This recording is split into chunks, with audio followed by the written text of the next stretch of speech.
मौर्य वंश अपने 137 सालों की सत्ता में अपने निम्न स्तर पर था और पतन के बिल्कुल करीब था।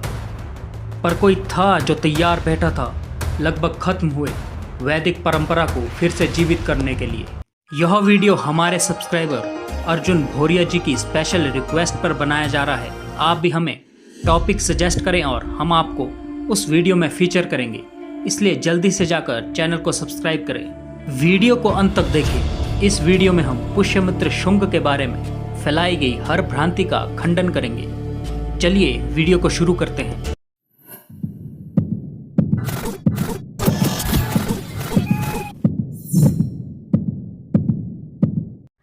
मौर्य साम्राज्य और उसका पतन। जिस चंद्रगुप्त मौर्य ने अखंड भारत की स्थापना की और अपनी सत्ता का डंका पूरी दुनिया में बजाया, सम्राट अशोक के शासनकाल के बाद अपने निम्न स्तर पर आ गया। इतिहासकार इसके पीछे कई कारण देते हैं जो जायज भी लगते हैं। सम्राट अशोक और बौद्ध धर्म का प्रचार, युद्ध न करने का प्रण और अति अहिंसा के कारण सम्राट अशोक के समय से ही मौर्य साम्राज्य का पतन शुरू हो चुका था। सम्राट अशोक ने बौद्ध धर्म में अपना ध्यान केंद्रित किया, परंतु यवनों ने इस बात का फायदा उठाना शुरू किया और धीरे धीरे मध्य एशिया के राज्य जीतते चले गए। अशोक के बाद भी यह सिलसिला बना रहा। अंतिम सम्राट बृहद्रथ और पुष्यमित्र शुंग का उदय। यवनों का आतंक चरम पर था। वे बार बार भारत पर आक्रमण कर रहे थे। पुष्यमित्र शुंग जो एक ब्राह्मण थे, वे मौर्य सेना के सेनापति थे और इन आक्रमणों का उत्तर यवनों को दे रहे थे, परंतु बृहद्रथ को इससे कोई फर्क नहीं पड़ रहा था। वो तो बौद्ध धर्म के प्रसार में मगन था। पुष्यमित्र ने कई बार बृहद्रथ से इस बारे में कहा, परंतु बृहद्रथ ने इस ओर ध्यान नहीं दिया। प्रोफेसर बीपी सिन्हा के अनुसार दमित्र प्रथम ने पाटलिपुत्र पर हमला किया, परंतु पुष्यमित्र शुंग ने उसे ज्यादा समय टिकने नहीं दिया और उसे बुरी तरह से परास्त करके पाटलिपुत्र से बाहर खदेड़ दिया। अब समय आ चुका था। पुष्यमित्र शुंग ने भारत माता की रक्षा हेतु बृहद्रथ को एकल युद्ध के लिए ललकारा।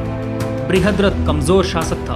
पुष्यमित्र शुंग ने उसका वध किया और मगध पर शुंग वंश की स्थापना की। लगभग 187 ईस्वी पूर्व पुष्यमित्र शुंग राजा बने और सबसे पहले उन्होंने यवनों के आक्रमणों को विफल किया। पुष्यमित्र के समय यवनों ने आज के अवध, चित्तौड़ और सिंधु राज्यों पर आक्रमण किए, परंतु पुष्यमित्र ने अपने बाहुबल के दम पर यवनों को पीछे धकेल दिया।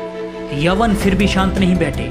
डेमेट्रियस के नेतृत्व में एक बार फिर यवन भारत पर चढ़ बैठे, परंतु पुष्यमित्र शुंग ने एक बार फिर डेमेट्रियस को फिर से बुरी तरह से हराया और उसे मगध की सीमाओं से बाहर खदेड़ दिया।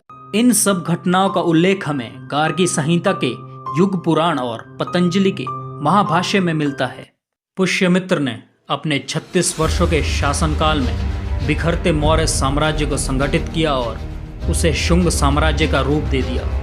उसके साथ साथ विदेशी आक्रमणकारियों को भारत की सीमाओं से बाहर खदेड़ दिया और अपने साम्राज्य की सीमा दक्षिण में नर्मदा नदी तक बढ़ा ली तथा पंजाब के कई भागों पर अपना आधिपत्य कायम किया। क्या बौद्धों के नाश के लिए पुष्यमित्र शुंग जिम्मेदार है? यह एक बहुत बड़ा सवाल है और इसका उत्तर हम प्रमाणों के साथ देंगे।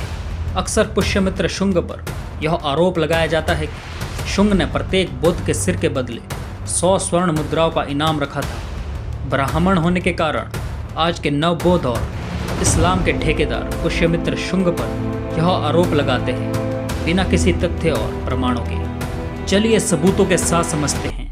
दिव्य वदान के अनुसार पुष्यमित्र ने बौद्ध विहारों को नष्ट करवाया और भिक्षुओं की हत्या करवाई और प्रत्येक बौद्ध के सिर के बदले 100 स्वर्ण मुद्राओं का इनाम रखा।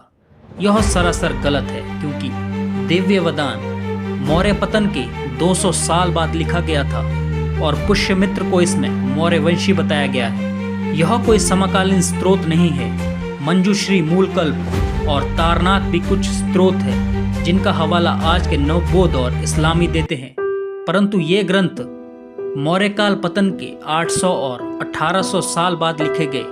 हमारे पास कई समकालीन स्रोत है जो इन बातों का खंडन करते हैं। मिलिंद पन्नान के अनुसार पुष्यमित्र के काल में राजगृह मोनेस्ट्री का जिक्र है और साथ ही महावंश टेक्स्ट जो एक श्रीलंकन टेक्स्ट है, उसके अनुसार पुष्यमित्र के समय सभी मोनेस्ट्री काफी अच्छे तरीके से चल रही थी। ऐसा कोई समकालीन स्रोत हमें नहीं मिलता जो बौद्ध भिक्षुओं के कत्ल और मोनेस्ट्री के खंडन के बारे में बताता हो। यह सब बातें सिर्फ पुष्यमित्र शुंग और ब्राह्मणों को बदनाम करने के लिए लेफ्टिस्ट द्वारा बाद में लिखी गई थी। उत्तर पश्चिमी सीमावर्ती क्षेत्र में बौद्धों पर जो भी अत्याचार हुए वे इसलिए हुए क्योंकि बौद्ध भिक्षु राजनीतिक षड्यंत्रों में भाग ले रहे थे एवं यूनानियों की सहायता कर रहे थे। इसलिए राज्य की सुरक्षा के लिए उनकी गतिविधियों पर नियंत्रण आवश्यक था।